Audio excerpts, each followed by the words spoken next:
करीब 160 मिलियन सालों तक धरती पर राज करने के बाद जब डायनासोर्स अपने अंत की तरफ बढ़े तो सत्ता जिसके हाथ आई वो थे मैमल्स। 6.5 करोड़ साल पहले तक जब डायनासोर्स अपनी ताकत की नोक पर एनिमल किंगडम को दबा कर रखते थे तब ये जीव भी उसी जंगल का हिस्सा थे, लेकिन इनका अस्तित्व डायनासोर जैसे जानवरों के सामने कुछ भी नहीं था। उन्हें ताकत में जीत पाना भले ही इनके लिए असंभव था, लेकिन आने वाला भविष्य इनके नाम लिखा जा चुका था।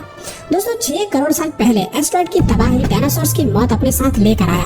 इसके पहले वीडियो में हमने जाना था कि कैसे डायनासोर्स धरती पर पनपना शुरू हुए। उन्होंने अपना साम्राज्य फैलाया और एस्टेरॉयड के धरती से टकराते ही उन्होंने अपना सब कुछ खो दिया। कुछ प्रजातियों ने मिनटों में ही अपना दम तोड़ दिया, जबकि बाकी बची 10% आबादी धीरे धीरे विलुप्त हो गई। अब चलिए शुरू करते हैं आगे के सफर को और जानते हैं कि 10% आबादी को किस दौर से गुजरना पड़ा और इंसान कैसे जन्मा। डायनासोर्स का अंत मैमल्स के लिए वो अवसर था जो रेप्टाइल्स के खत्म होने पर डायनासोर्स को मिला था। यानी कि सीधी भाषा में कहें तो जंगल पर अब अपनी ताकत स्थापित करने का मौका आ गया था। जंगल की दुनिया में मैमल्स वो प्रजाति थी जो डायनासोर्स के समय से ही अस्तित्व में थी। आकार में छोटे होने की वजह से ये जीव आज मौजूद चूहे जैसे थे। देखा जाए तो मैमल्स की शुरुआत इसी तरह से हुई थी। इस स्तनधारी जीव ने खुद को परिस्थितियों में ढाल कर रहना सीख लिया था। फिर जब एस्टेरॉयड के टकराने से महाविनाश का सिलसिला शुरू हुआ तो इन्होंने भी अपने कई साथियों को खोया, लेकिन ये अपनी स्पीशीज को बचाने में सफल रहे। इस महाविनाश के कारण पैदा हुई गर्मी से बचने के लिए मैमल्स ने जमीन के नीचे रहना शुरू कर दिया। चूहों को साइज में छोटा होने का फायदा मिला, जबकि डायनासोर्स का आकार ही उनका सबसे बड़ा दुश्मन बन गया। जमीन के नीचे रहते हुए मैमल्स को गर्मी से राहत मिली और भोजन के रूप में उन्होंने हर तरह के कीड़ों और जीवों को अपना शिकार बनाया। वहीं बात करें ऊपरी सतह की तो वहाँ हो रहे वातावरणीय बदलाव मौजूद जानवरों को तिल तिल कर मार रही थी। एस्टेरॉयड के टकराने से उत्पन्न हुई गर्मी और धूल के बादलों ने पृथ्वी के वातावरण को पूरी तरह से ढक लिया था। अब धरती पर सूरज की रोशनी तक नहीं पहुंच पा रही थी, लेकिन सतह पर मौजूद हीट की वजह से बहुत सारे जानवर मारे जा चुके थे। कई सालों तक जब ये सिलसिला जारी रहा तो पेड़ पौधे पूरी तरह से नष्ट हो गए। प्रकृति का बनाया इकोसिस्टम हिल गया। सूरज की रोशनी न मिल पाने के कारण धीरे धीरे पृथ्वी ठंडी होती चली गई। लेकिन अब तक डायनासोर्स की आबादी धरती से विलुप्त हो चुकी थी। बचे थे तो केवल 5% जानवर, जिनमें से ज्यादातर मैमल्स के परिवार से संबंध रखते थे। महाप्रलय के प्रभावों के थम जाने के बाद धूल के बादलों ने छटना शुरू किया। धरती पर एक बार फिर वातावरण ने सामान्य होना शुरू किया। पृथ्वी पर इकोसिस्टम फिर से अपने पुराने फेज में आने लगा। इस दौर में मैमल्स की प्रजाति केवल 5% तक सीमित थी, लेकिन एडेप्टिव रेडिएशन के चलते ये मैमल्स इवॉल्व होना शुरू हो गए और इनमें से कई नई प्रजातियों ने जन्म लेना शुरू किया। इस प्रक्रिया में लगभग 5.5 करोड़ साल पहले बंदरों ने जन्म लिया। आपको बता दें कि शुरुआती बंदरों की शारीरिक बनावट आग से काफी अलग थी। इनके मुख पर आंखें आगे की ओर थी और शरीर छोटा था, लेकिन ये शारीरिक बनावट ज्यादा समय तक एक जैसी नहीं रहने वाली थी। इओसीन इपोक के इस टाइम पीरियड में प्राइमेट्स के सर में एक अहम एवोल्यूशन हुआ, जिसकी वजह से इनके स्पाइनल कॉर्ड में भी बदलाव आया और ये चारों पैरों की बजाय 2 पैरों पर खड़ा होना सीख गए। खैर, प्राइमेट्स के अलावा एवोल्यूशन धरती पर मौजूद पेड़ पौधों और वातावरण में भी हो रहा था। वो पूरी तरह एक नॉर्मल फॉर्म में आ चुके थे और धरती का तापमान 24 डिग्री सेल्सियस तक पहुंच चुका था। करीब 4.5 करोड़ साल पहले बदलाव के चलते ही हमारे दिन 24 घंटे के हो गए। इसके साथ ही हमारी टेक्टोनिक प्लेट्स में भी हलचल हुई। अब तक हमारे सभी द्वीप अपनी अपनी स्थिति पर थे। केवल एक और नई संरचना होना बाकी थी, जिसके तहत 2 बड़े महाद्वीप अपनी जगह से खिसक कर एक दूसरे के करीब आ गए। ये वही द्वीप थे जिन्हें आज हम भारत के नाम से जानते हैं। भारत ने अफ्रीका से अलग होकर एशिया तक पहुंचने में कई लाखों करोड़ों साल लगाए। ऐसे में जब ये टेक्टोनिक प्लेट्स एशिया से जा मिली तो हिमालयन रेंज का निर्माण हुआ।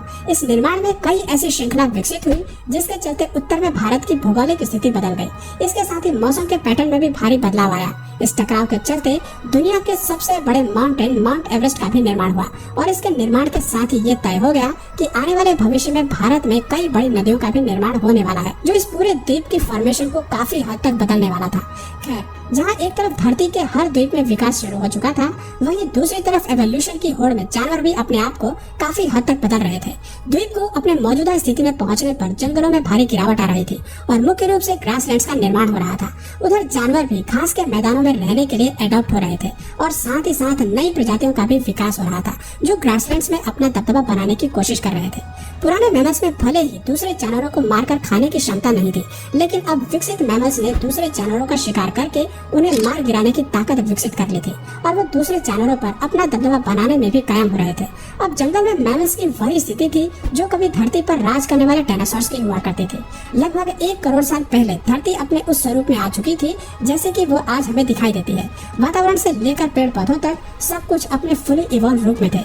कहने को तो धरती पर सब कुछ था, लेकिन अब भी एक प्रजाति थी जो धरती से गायब थी और वो प्रजाति आने वाले भविष्य में पृथ्वी के इतिहास को बदलने वाली थी।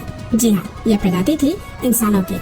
लगभग 40 साल पहले पृथ्वी पर फिर एक बड़ी हलचल हुई और अफ्रीका द्वीप के पूर्वी इलाकों में एक नई माउंटेन रेंज बन गई, जिसे आगे चलकर ईस्ट अफ्रीकन रिफ्ट के नाम से जाना गया। इस पर्वत श्रृंखला के निर्माण से केवल भौगोलिक स्थिति में बदलाव नहीं आया, बल्कि मौसमी हवा भी बदल गई। वहाँ मौजूद जंगल में हवा का प्रवाह कम हो गया, जिससे मौसमी हवा वहाँ नहीं पहुँच पाई और नमी की कमी से जंगलों ने सूखना शुरू कर दिया। बारिश न होने की वजह से अफ्रीका का ये क्षेत्र काफी ड्राई हो गया, लेकिन इस जंगल में रहने वाले जानवरों ने हार नहीं मानी। अफ्रीका के इसी क्षेत्र में रहते थे पिरोल इथिपिकस, जो आगे चलकर हमारे पूर्वज कहलाए। पेड़ पर रहने वाले ये बंदर एक टहनी से दूसरे पर जाने के लिए अपने आगे के हाथों का सहारा लेते थे और कभी कभी पेड़ों पर 2 पैरों पर भी खड़े हो जाते थे। हालांकि ये अभी तक जमीन पर नहीं चल पाए थे, लेकिन इनमें खड़े होने की क्षमता पहले से ही विकसित हो चुकी थी। इससे पता चलता है कि 2 पैरों पर चलना इंसानों की नहीं बल्कि एप्स की खोज थी।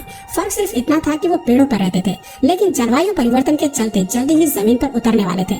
इनमें से कई प्रजातियां चिंपैंजी के रूप में विकसित हुई, तो कुछ इंसान बनने के लिए विकसित हो गई। इनकी आने वाली पीढ़ियों ने खुद को बनाने के लिए और अपने विस्तार के लिए पेड़ों से निकलकर जमीन का रुख अपनाया। आर्डिपिथिकस रेमेडिस ही वो पहले एप्स थे जो भोजन और एक नए घर की तलाश में पेड़ों से उतरकर जमीन पर आए। लाखों सालों के इस एवोल्यूशन में एप्स अफ्रीका के हर क्षेत्र में फैल गए थे, लेकिन इनके हाथ अभी भी काफी लंबे थे। पेड़ों पर इधर उधर झूलने की वजह से इनके हाथ का आकार बिल्कुल टांगों की तरह ही था।